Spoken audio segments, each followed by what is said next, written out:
Hello! வணக்கம். எல்லாரும் எப்படி இருக்கீங்க? நாங்கலாம் ரொம்ப ரொம்ப நல்லா இருக்கோங்க. இன்னைக்கு வந்து நம்ப பிளாக் ஃபாரஸ்ட் ஏரியாவுக்கு போயிட்டுருக்கோம். அங்க வந்து ப்ரவுன்லிங்கன் அப்படின்னு ஒரு ஊர் இருக்கு. அங்க வந்து இன்னைக்கு ஒரு மேரத்தான் நடக்குது. Black forest marathon. ஸோ வந்து என் ஹஸ்பண்ட் அதில பார்ட்டிசிபேட் பண்றாங்க. அதனால வந்து அதுக்கு போயிட்டுருக்கோம். இப்ப காலையில பார்த்தீங்கன்னா, மணி வந்து 7 மணி ஆகுது. ஸோ 10 மணிக்கு நாங்க அங்க இருக்கணும். அதனால ஒரு 1 1/2 2 ஹார்ஸ் டிரைவுங்க எங்களுக்கு எங்க வீட்லருந்து. ஆனா பயங்கர மிஸ்டியா இருந்தது. டெம்பரேச்சர் வேற பார்த்தீங்கன்னா 0க்கு வந்துருச்சு இன்னைக்கு. இது நாங்க காலையில பார்க்கும்போதே தெரிஞ்சது. பட் இவ்ளோ மிஸ்ட் இருக்கும்னு நாங்க நெனைக்கல.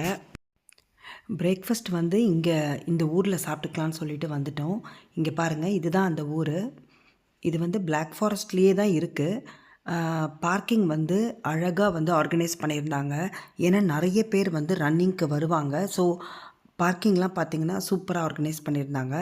நாங்க வந்து கார போட்டுட்டு அங்கேருந்து ரொம்ப பக்கத்திலேயே இருந்துச்சு. அந்த சென்டர்ல போய் பிப் கலெக்ட் பண்றதுக்கு. அப்படியே வாக் பண்ணி போயிட்டோம். இப்போ வந்து மேரத்தான் ஆரம்பிக்க போதுங்க. ரொம்ப சூப்பரா இருந்தது.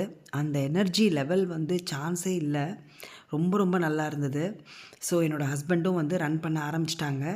நான் வந்து ஸ்டார்ட்டிங் பாயிண்ட்ல எப்போதுமே நான் வந்து ஒரு சியர் பண்ணிட்டு, அதுக்கப்புறம் நான் வந்து ஊர சுத்தி பார்க்கலான்னு சொல்லிட்டு, நான் மட்டும் தனியா வாக் பண்ணிட்டுருக்கேன்.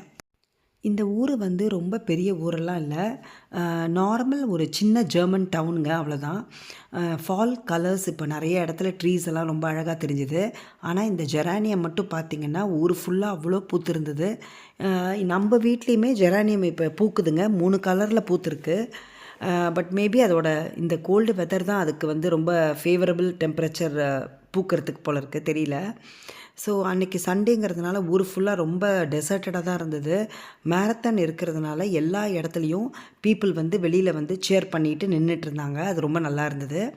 ஒரு வழியா மேரத்தான்லாம் முடிச்சுட்டு இப்போ ஊருக்கு வந்து நாங்க கிளம்பிட்டோம். இங்கேருந்து அகெயின் 1 1/2 ஹார்ஸ் டிரைவ்ல நாங்க போகணும். இந்த பிளாக் ஃபாரஸ்ட் ஏரியாவ பத்தி சொல்லணும்னா, பெரிய பெரிய வாஸ்ட் ஏரியாங்க. ஸோ நாங்க இருக்கிறது வந்து அந்த பிளாக் ஃபாரஸ்ட்ல தான் இருக்கோம். அந்த ஏரியால தான் இருக்கோம். அதனால வந்து பார்த்தீங்கன்னா, நான் பிளாக் ஃபாரஸ்ட் பார்க்குறேன் அப்படின்னு சொன்னீங்கன்னா, நீங்க வந்து பர்ட்டிகுலரா எந்த ஏரியான்றத நீங்க ஸ்பெசிஃபை பண்ணணும். ஏன்னா வந்து அது பெரிய ஸ்ட்ரெச்சு அண்ட் அந்த என்டையர் ஸ்ட்ரெச்சுமே ரொம்ப ரொம்ப அழகா இருக்கும். ஸோ பார்க்க வேண்டிய இடம் கண்டிப்பா ஜெர்மனில பிளாக் ஃபாரஸ்ட் தான். அத முடிச்சுட்டு நைட்டு நாங்க வீட்டுக்கு வந்துட்டு தோசை போட்டு சாப்பிட்டோம். தேங்காய் சட்னி மட்டும் அரைச்சேன். சாம்பார் வந்து காலையில வச்சதே இருந்தது. எல்லாருக்கும் வந்து தின்னா கிரிஸ்பியா ஊத்துனா தான் பிடிக்குங்க. நான் அப்படி தான் எல்லாருக்கும் ஊத்தி குடுப்பேன். பட் எனக்கு ஊத்திக்கும்போது திக்கா ஊத்துனா தான் எனக்கு பிடிக்கும். நாளைக்கு ஒரு வீடியோல பார்க்குற வரைக்கும் பாய்.